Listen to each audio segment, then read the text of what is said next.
was when I first came back from the Marines, and I saw the pine plantations. They were using at that time Agent Orange, what it amounted to, 2,4-D and 2,4,5-T, which later on was banned. Nowadays, they're using the 2,4-D, and it continues to cause problems. But these chemical manufacturers don't. They have people that are writing the rules and saying use these things, when in actuality they're keeping a lot of things hidden. They don't tell the whole story.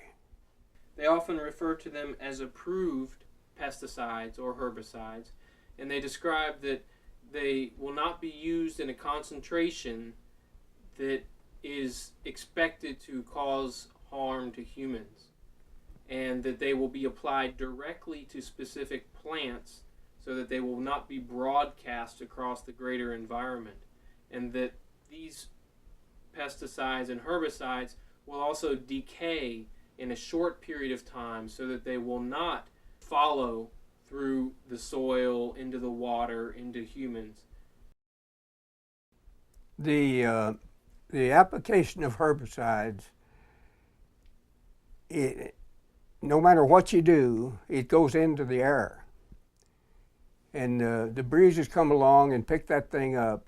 If you have a low, for example, that goes through this area, the rotation of that low picks the chemicals up and spreads it over the entire area. Even if it's on a basis of just one tree at a time, the air still moves that chemical.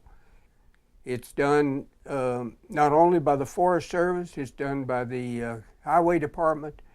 The big thing, I think, is that these people are making a lot of money out of selling chemicals, and they disregard the fact that those chemicals are causing our people to die.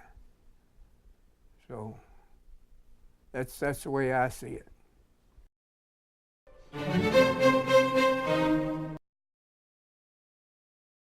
How would you describe the change in the onset of potentially invasive species in terms of insects and plants during your lifetime? The invasive species, I think, has always been with us. And as that species that wants to invade an area is providing a niche for it to live in, it's not invasive, it becomes a native species. For example, I talk about if you go from the weed stage to the shrub stage to the pine stage to the oak stage, then each species in its own right or its own time will live in that space of time. And whereas if you go out here and wipe an area clean and you have an invasive species, you're actually cultivating the area for that species, and it will take over. That's often when they come along and say, now we need to use herbicides to control this invasive species or this pest. And we're going to encourage the forest, the kind of forest that we want to see. Why control that which God has ordained? For example, you go from one stage to the other, and you cut it off at 20 years for a pine, so you have a pine. All of that goes to make the ecosystems that allow all these plants and animals to live in an area is a part of the plan of life. They have as much right to come along in their opportunity, when their opportunity arises, to live in that forest. We're denying a lot of the ecosystems the potential to fulfill the plan for life cycles for all these animals and plants. Could you describe some water quality issues and historical changes that you've noticed? You mentioned the fish, for instance. We have several areas that are polluted because of mining, and and also because of the pollution from the chemicals that the Forest Service uses. You have to have practices that will allow all, both human and plant and animal, to live in connection with one another. The areas that I'm talking about, for example, the Rhines Creek area, because of mining and because of the cutting of the forest timber there, the pH is borderline. In a lot of cases, it's below 5.8. And the Forest Service comes along and wants to use bulldozers and replant and or disturb the soil. That sediment ends up in Jellicoe Creek or in Rock Creek or Marsh Creek. I worked for several years with a project. We did 22 different projects on Marsh Creek. When I first came here, after coming back from the Marines, it was the usual thing was every spring all the agricultural land was flooded. We rebuilt some of the old dams. We did 22 different projects like that. Today, that string of that flooding doesn't exist, except not as frequently, maybe once every 4 or 5 years. But what we're saying, if you continue with the policies that the Forest Service has, you're going to have that area flooded again. I've noticed in the last 2 or 3 years, at a time when Macquarie County is in a drought. They're paying the farmers extra for some of these crops because they didn't have enough water. But even with that, I still see the sediment, which makes the soil poor, and eventually it ends up in my drinking water. And there's no or very little testing as far as the chemicals that goes into the.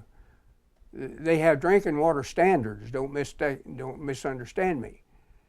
But a lot of those chemicals are not tested for. End result is it'll be sickness and bad health for the people that live here.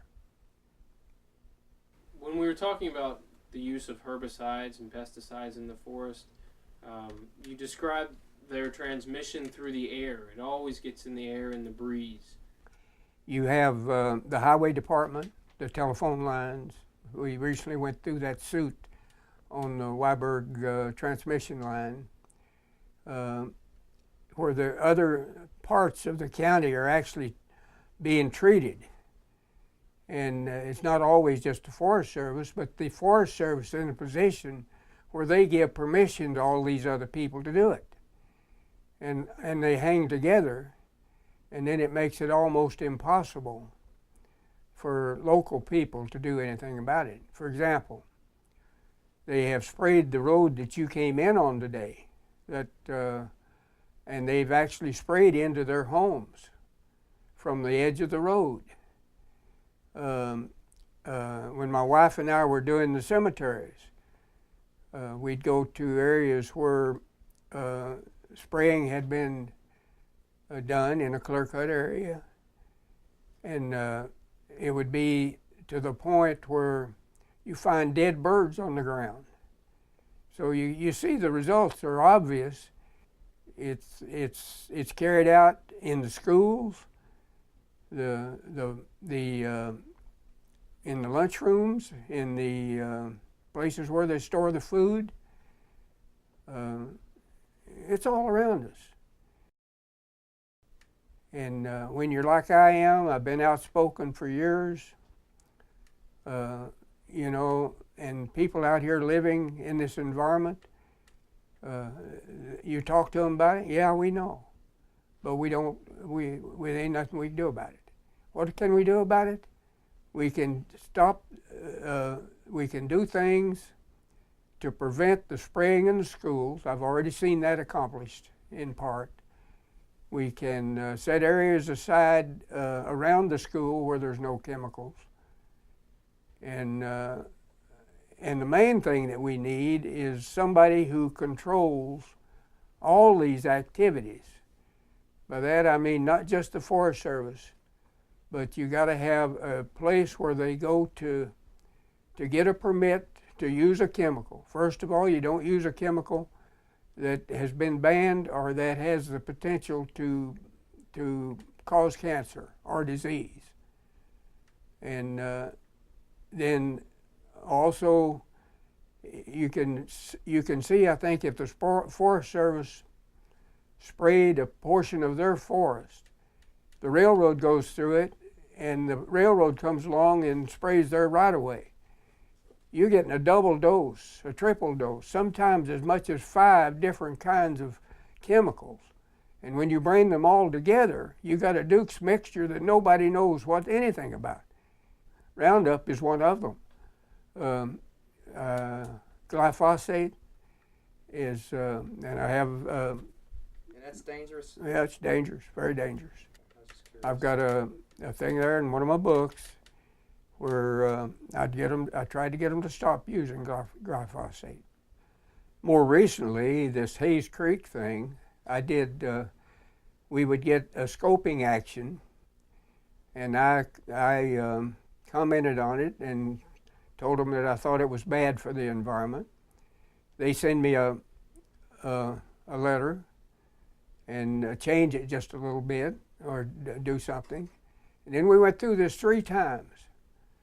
And finally I get the notice of the decision, we're going to go ahead. It's just outright putting things on people.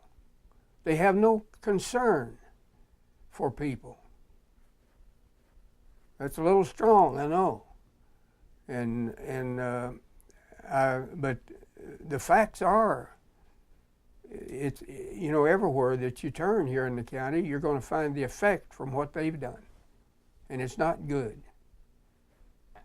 How do you see the success of wildlife and biodiversity in the current forest? Well, it's not biodiversity when you plant a plantation and the beetles come along and take it out. It's a nice word, biodiversity.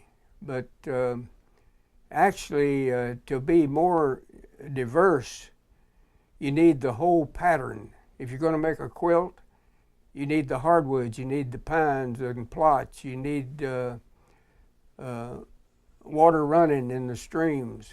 And these things that cause a demise in life, you have to let nature take its course. The water from the heavens falls on the forest and provides nutrients and drink for all of us. So, and we need to protect it in every way we can.